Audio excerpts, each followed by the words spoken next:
Masyaallah jamaah, selanjutnya kita masuk babul iman, yaitu bab yang pertama dalam kitab ini tentang iman. Ya. Kalau Allah Ta'ala berfirman siapa Allah Subhanahu wa Ta'ala, ya ayuhan nasu ubudu rabbakumul ladzi khalaqakum wal ladzina min qablikum la'allakum tattaqun. Kalau Allah Ta'ala berfirman siapa Allah Subhanahu wa Ta'ala, ya ayuhan nas, wahai para manusia. Ketika Allah memanggil ya ayuhan nas, berarti berlaku untuk semua manusia, baik manusia itu beriman ataupun tidak beriman, berlaku untuk semua manusia. Beda ketika Allah memanggil ya ayyuhalladzina amanu, wahai orang-orang yang beriman. Misalnya kutiba alaikumusya, diwajibkan atas kalian berpuasa. Tetapi dalam hal ini Allah memanggil ya ayyuhan nas, wahai para manusia semuanya, yang belum beriman atau yang beriman, yang muda, yang tua, semuanya yang namanya manusia dalam kategori panggilan Allah Subhanahu wa Ta'ala.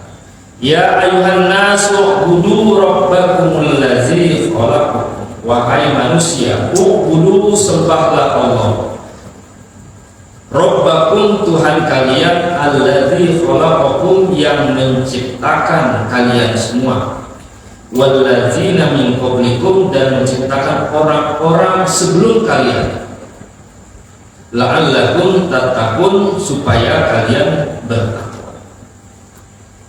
Dalam ayat ini Allah berfirman bahwa u'budu rabbakumul ladzi khalaqakum, sembahlah Allah Tuhan kalian yang menciptakan kalian. Ada kalimat dalam Al-Quran ja'ala, di dalam surat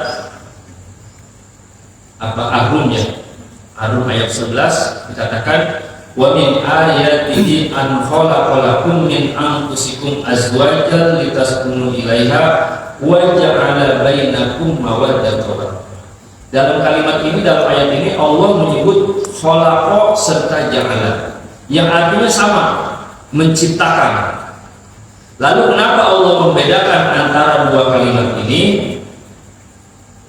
Maksudnya adalah khalaqa itu menjadikan, tetapi yang belum ada menjadi ada. Nabi Adam adalah manusia pertama diciptakan Allah Subhanahu wa Ta'ala, yang sebelumnya belum ada yang namanya manusia kecuali Nabi Adam. Itu namanya khalaqa. Jadi belum ada menjadi ada.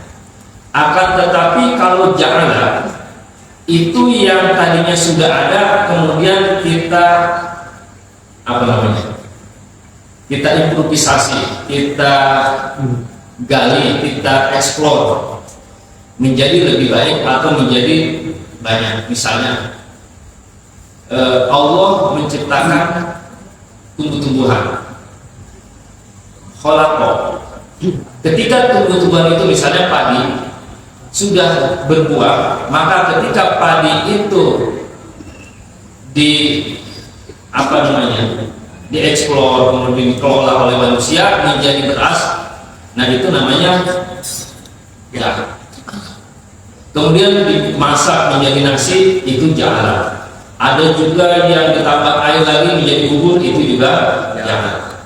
Jadi khalaqa dengan ja'ala bedanya, kalau khalaqa yang tadinya belum ada menjadi ada, dan itu yang pertama kali menjadikan Allah Subhanahu wa Ta'ala. Tetapi kalau ja'ala itu yang tadinya sudah ada, tetapi manusia diolah oleh manusia.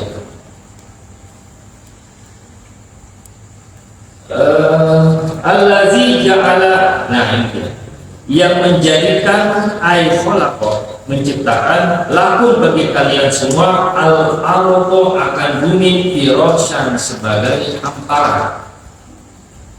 Yang menjadi Allah menjadikan bumi ini bagi manusia sebagai hamparan, ay bisa yuktirus, ay atau sebagai hamparan.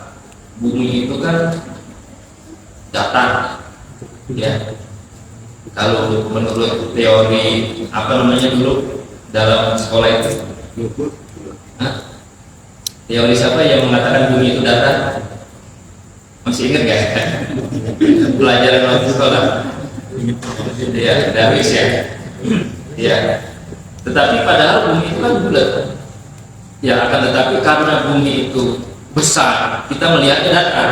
Jadi kalau manusia lurus kemudian nanti akan jatuh, gitu kan? Teorinya pernah mengatakan begitu. Menjadikan irosan sebagai hamparan, wassama abinaha, dan langit sebagai atapnya.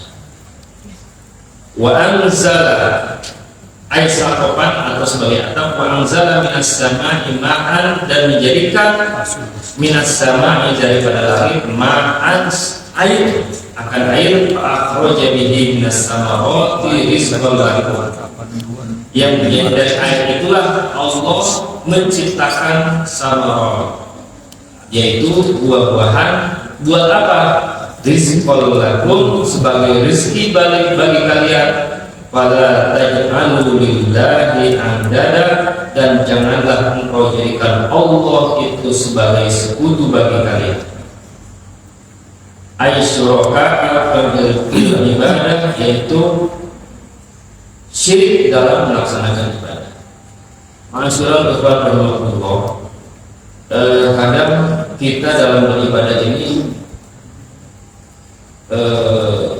kadang dulu waktu kita kadang masih belum mengenal thariqah, kadang kita itu dalam sholat itu kadang membayangkan Allah itu bagaimana ya kan? Pengen kita itu melihat apa yang kita sembah itu terlihat gitu. Seperti, mohon maaf, dalam agama lain Tuhannya kelihatan gitu kan. Tuhan Yesus dalam bentuk patung, apa dalam bentuk salib, kemudian Buddha, dan seterusnya. Tetapi dalam Islam kita beribadah, tetapi yang kita sembah itu tidak terlihat.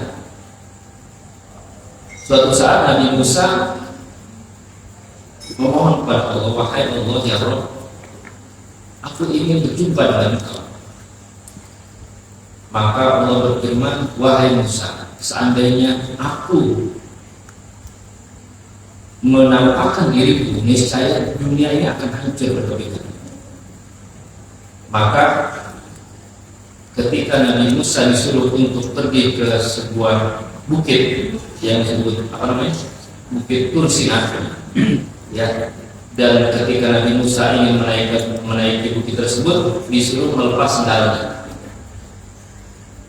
Dan itu pun melewati beberapa hijab, ratusan ribu hijab yang Allah tutupkan sehingga Nabi Musa bisa berkomunikasi dengan Allah Subhanahu wa Ta'ala. Seandainya tidak tertutup hijab, maka niscaya dunia dan seisinya akan tertutup.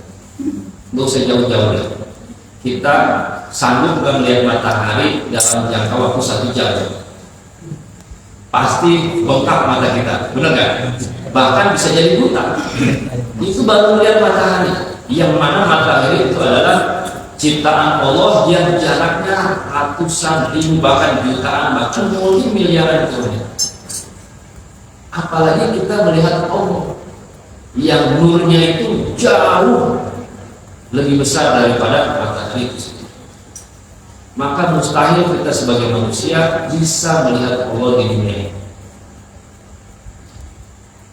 Tetapi kita harus yakin bahwa semua yang ada di dunia ini adalah ciptaan Allah Subhanahu wa Ta'ala.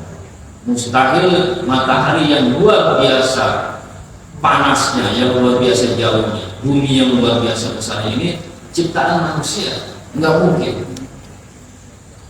Maka disitulah kebesaran Allah Subhanahu wa Ta'ala.